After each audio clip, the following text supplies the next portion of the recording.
Victor turned on his phone's flashlight. The harsh beam cut through the suffocating darkness, revealing a waking nightmare. The floor of the carriage was flooded with murky, foul-smelling salt water. The seats were severely rotted, leather peeling like dead skin. The overhead light fixtures were twisted like broken limbs, and the windows were rusted shut, the glass shattered inward. Panicked, he stumbled to the door and stepped off the train onto the concrete platform. His phone froze, then died completely. He was stranded in a violent hurricane at a station he didn't recognize. In the distance, he saw a flickering orange glow. "Hey, is anyone there?" he shouted over the howling wind. On a nearby bench, a figure lay under a tattered tarp. Victor approached, desperately hoping it was a station agent. He reached out with trembling hands and pulled the heavy canvas back. He didn't find a man, he found a corpse. The body was monstrously bloated, skin sickly gray and peeling away. Its eyes bulged out of their sockets, as if the crushing pressure of the ocean had forced them out. Victor screamed and scrambled backward. He suddenly bumped into something freezing cold. He spun around to see a small boy gripping his hand.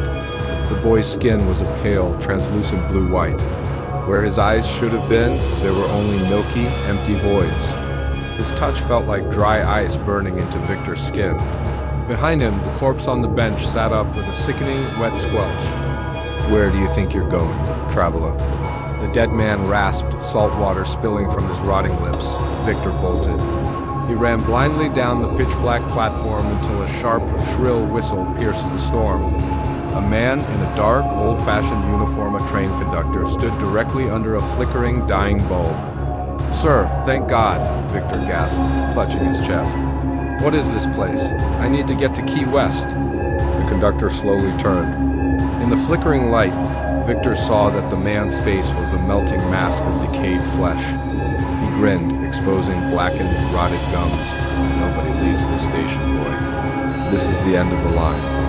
Victor looked down in horror. The concrete platform was dissolving beneath his feet. White sand and foaming seawater were bubbling up through the cracks.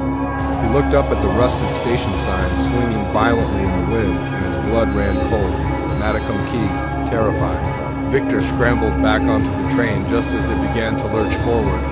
But this time, the carriage wasn't empty. It was filled with people. A woman nursing a bundle of wet rags, a man in a 1930s suit nodding off against the glass. But they were entirely silent, stiff, unblinking. The sheer terror overwhelmed Victor's senses. He collapsed into his seat and blacked out. He woke up the next morning on the sunny, white sand shores of Key West. The turquoise water was perfectly calm. Seagulls were crying overhead, and tourists were walking along the beach. It was a dream, he laughed hysterically, wiping tears of sheer relief from his eyes. Just a horrible, vivid nightmare. Then he saw it. A rusted, half-buried 1930s Pullman train car sitting on a decommissioned, sand-covered track near the dunes. Driven by a sickening, morbid curiosity, he trudged through the sand and climbed inside. He walked down the ruined aisle. He walked down the ruined aisle to the exact seat he had sat in the night before. There lay a body. The jacket was the same. The wristwatch was the same. The face, though horribly bloated, was his own. "No, I'm right here. I'm alive!" Victor screamed, backing away from his own corpse. He ran out of the train and bolted toward the town, waving his arms. But as he crossed the dunes, he looked back. He was leaving no footprints in the sand. The ghost conductor appeared on the dunes behind him, joined by hundreds of waterlogged spirits. "The Atlantic claimed us all, Victor. Welcome aboard." The bright Florida sun instantly vanished. The sky turned a bruised, violent black. The deafening roar of the 1935 hurricane returned in full force. In the blink of an eye, Victor found himself back on the dark, dissolving platform of Madacum Key, standing in the pouring rain. He was waiting for a train that would never truly arrive, doomed to join the thousands of lost souls forever trapped in the storm.